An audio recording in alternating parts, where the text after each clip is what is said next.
দর্শক, আজকে আমরা এসেছি পাবনা সদর উপজেলার চর সাধুপাড়া নামক একটি জায়গায়।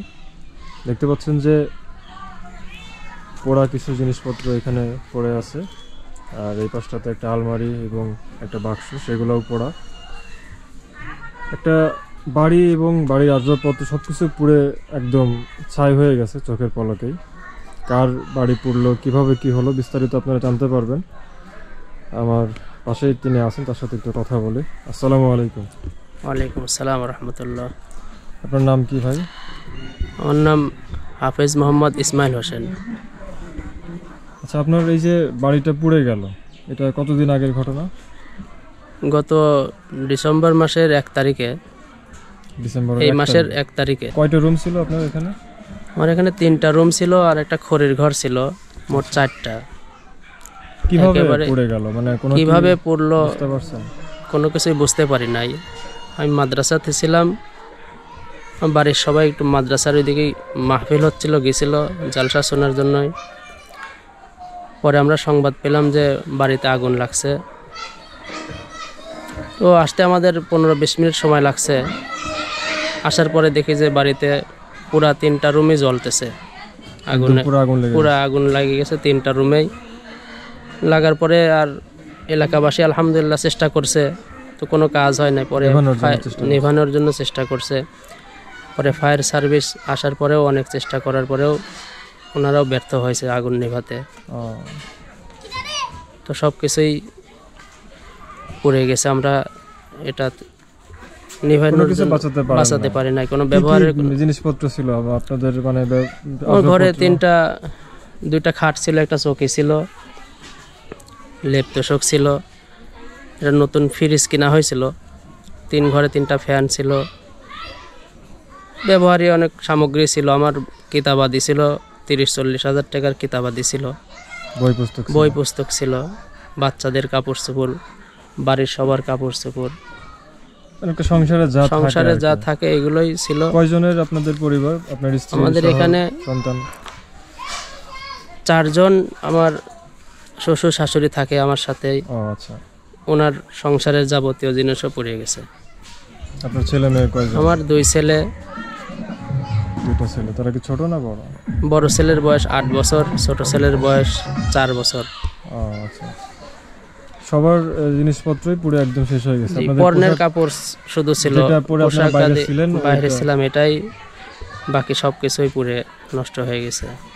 আপনারা কি বুঝতে পারছেন যে কিভাবে আগুনটা ধরলো, বা না এটা আমরা কোনো করে করলো কিনা, বা কোনো আপনাদের ইলেকট্রিক শর্ট সার্কিট থেকে হয়ে গেল? আমাদের আশেপাশে কোনো আলহামদুলিল্লাহ শত্রু নাই। কিভাবে হয়েছে সেটারও সূত্র আমরা বুঝি নাই। আপনারা এখন পর্যন্ত বুঝতে পারেন না? এখনো বুঝি নাই। খড়ির চুলার থেকে হতে পারে কিনা? না, খড়ির চুলার থেকে হয় নাই। হয়তো বিদ্যুৎ শর্ট থেকেই ধারণা করা যাচ্ছে যে এরকম হতে পারে। তাতে আপনাদের যে 3টা রুম, তারপরে ফ্রিজ দিয়ে আপনার বই পুস্তক, তারপরে পোশাক আশাক, খাট, তারপরে আপনাদের আরো জিনিসপত্র ছিল, কত লক্ষ টাকার ক্ষতি হয়ে গেল আনুমানিক? একটা এরকম তো তাও তো 5-7 লাখ টাকা তো হবেই বাড়ি দিয়ে। 5-7 লাখ টাকার ক্ষয়ক্ষতি তো হয়েছেই। বিশাল একটা পরীক্ষা আল্লাহর পক্ষ থেকে। হ্যাঁ, আল্লাহর পক্ষ থেকে এটা পরীক্ষা। এই যে 15 দিন অতিবাহিত হলো, এর মধ্যে কি কেউ কোনো আশ্বাস দিছে যে কোনো সহযোগিতা করবে, বা প্রতিবেশী বলেন বা অন্য কোনো সংস্থার পক্ষ থেকে হোক, বা যেটাই হোক? একজনের আসার কথা ছিল, আমাদের পাশের এক ভাই, তো এখনো আসে নাই। হয়তো তার কাছে একটু যাওয়ার চিন্তা আছে, কিন্তু এখনো যাওয়া হয় নাই। এলাকাবাসী এরকম আশ্বাস সেরকম দেয় নাই। কিছু কিছু ব্যবহারের জিনিসপাতি আমাদেরকে দিয়েছে আলহামদুলিল্লাহ। এখানে তো দেখতে পাচ্ছি যে আপনাদের যে মানে ঘরের টিন, তারপরে অন্যান্য জিনিসপত্র কোনো কিছু এখানে নেই, অন্যান্য জায়গায় সরাই ফেলছেন? আমরা এই যে কুচায় রাখছি পাশেই। একটু চলুন তো দেখি এটা। এমনিতে আপনাদের তো কারো শারীরিক কোনো ক্ষয়ক্ষতি হয়নি, তাই না? কেউ তো ঘরে ছিল না? আমাদের শারীরিক কোনো ক্ষয়ক্ষতি হয় নাই, বাসায় কেউ আমরা ছিলাম না। অন্তত মানে একদিক থেকে আল্লাহ রহম করছে যে আপনাদের বাচ্চা কাচ্চা বলেন বা আপনার স্ত্রী, কারোর কোনো ওইটা ক্ষতি, জানের কোনো ক্ষতি হয় না আলহামদুলিল্লাহ। আল্লাহ তাআলার অশেষ মেহেরবানি, আমরা সবাই সুস্থ আছি।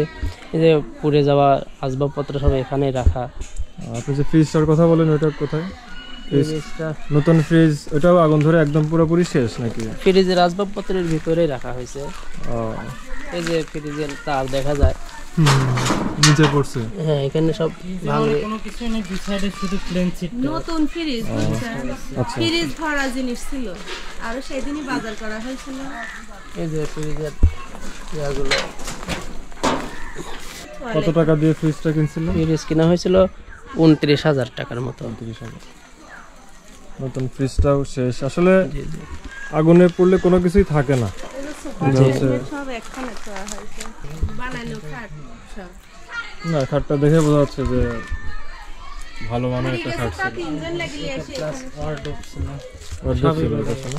ড্রেসিং টেবিলটা বানানো, ড্রেসিং টেবিল ছিল, ওইটাও নষ্ট হয়ে গেছে। বড় ড্রেসিং টেবিল উল্টায় রয়েছে, সব বানানো জিনিস ছিল সব। ভালো কাঠ দিয়ে বানানো, তাই না?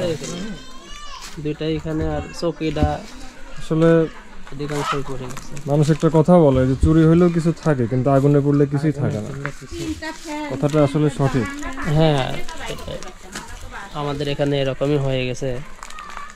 যাই হোক, আল্লাহ রহম করুক আপনাদের প্রতি, একটু ধৈর্য ধারণ করার তৌফিক দান করুক। আর আসলে কি বলবো, এখানে তো মানে এমন একটা ক্ষতি হয়ে গেছে যে কিছুই নাই, আপনাদের যা ছিল সবই শেষ। এখন নতুন করে আবার শুরু করতে হবে। ব্যবহার করার কোনো কিছুই ব্যবহার করার মতো আর নাই। আমাদের এই ভিডিওটি যারা দেখছেন দর্শক, আপনারা তো ইতিপূর্বেও অনেকভাবে অনেককে সহযোগিতা করেছেন। দেখেন, একজন মসজিদের ইমাম এবং মাদ্রাসার শিক্ষক, তার মানে কত বড় একটা পরীক্ষা চলে আসলো আল্লাহর পক্ষ থেকে। এখন এমত অবস্থায় ওনার পাশে দাঁড়ানো আমাদের সকলেরই দায়িত্ব হয়ে পড়েছে। মুসলমান ভাই হিসেবে, মানে সর্বোপরি একটা মানুষ হিসেবে, আমি ধর্মের বিষয়টাতে নাই গেলাম, যে ধর্মের যেই হন না কেন, একটা মানুষ যখন বিপদে পড়ে তার পাশে দাঁড়ানো কিন্তু আমাদের মানে দায়িত্বের মধ্যে পড়ে যায়। এখন এই ভাইটির পাশে আপনারা সবাই একটু সহযোগিতার হাত বাড়ান। ওনাদের একটা ঘর করতে হবে, মূলত ঘরটা না করলে থাকা সম্ভব না, একটা নতুন করে ঘর করতে হবে।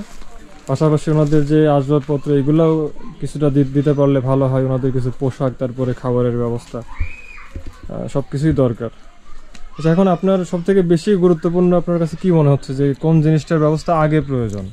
এখন মাথা গোজার জন্য একটা থাকার বাড়িটা হলে সবচেয়ে বেশি ভালো হয়। ঘরটাই বেশি জরুরি। ঘরটাই বেশি জরুরি। ঘর ঘরে হওয়ার তো পরে থাকার মতো সেরকম হয়তো মানে আসবাবপত্র, ঘরের মানে সাময়িক যেটা মানে ব্যবহারের কিছু জিনিসপাতি, চৌকি হোক বা খাট হোক, এই জিনিসগুলা দরকার। চেয়ার টেবিল, তাই না? মানে অন্তত বসবাসটা যাতে শুরু করা যায়। জি জি। এখন কিভাবে কোথায় থাকতেছেন আপনারা? মানে এখন আমি পাশে আত্মীয়র বাসা, এটা এই বাসায় কয়েকদিন রয়েছি।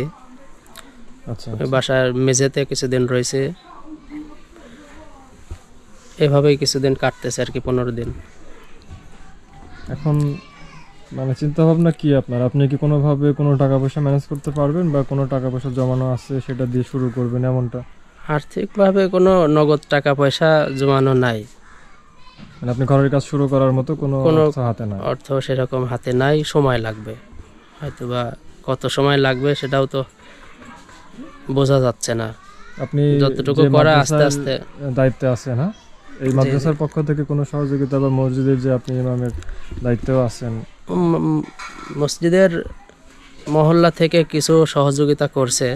আচ্ছা, সেটা দিয়ে ঘর বাড়ি করা এখন সম্ভব হচ্ছে না। এমনিতে কি মসজিদ মাদ্রাসা থেকে কোনো আলোচনা এরকম হয়েছে আপনাকে সহযোগিতা একটা ভালো অ্যামাউন্ট দিয়ে? না, সেরকম কোনো কথাবার্তা হয় নাই। কিন্তু এটা তো মসজিদ কমিটি থেকে কিছু দরকার, মানে হয়েছে। মসজিদ কমিটি থেকে আমাকে কিছু টাকা পয়সা এবং ব্যবহারের কিছু জিনিসপাতি দিয়েছে।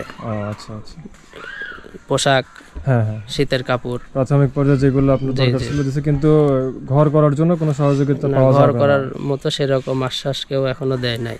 জানতে পারছি যে আপনাদের এই চ্যানেল দেশ এবং বিদেশে অনেক মানুষ দেখে থাকেন, তো তাদের কাছে আমার একটু আবেদন যে আমার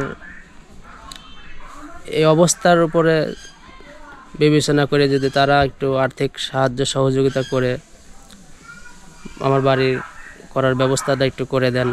আপনারা অনেক সময় বিভিন্ন জায়গায় কাজ করে থাকেন, তো আমার দিকেও যদি একটু আপনারা দেখেন, তাহলে আমি হয়তো আমার বাচ্চা কাচ্চা নিয়ে, আমার সাথে শ্বশুর শাশুড়িও থাকে, ওনাদের একটা মাথা গোজার মতো একটা ঘর বাড়ি করতে পারবো ইনশাআল্লাহ। জি ইনশাআল্লাহ।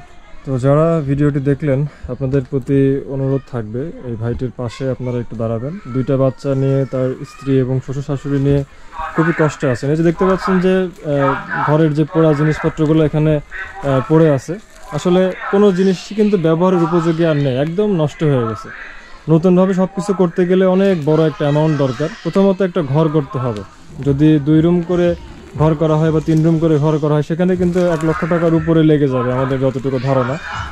আসবাবপত্র এবং ওনাদের পোশাক বা অন্যান্য জিনিসপত্র করতে অনেক টাকা লেগে যাবে। তো আপনাদের প্রতি অনুরোধ থাকবে যে আপনারা একটু এই ভাইটির পাশে দাঁড়াবেন এবং সহযোগিতার হাত বাড়িয়ে দেবেন। আমরা খুব দ্রুতই ওনাদের একটা ভালো ব্যবস্থা করতে চাই।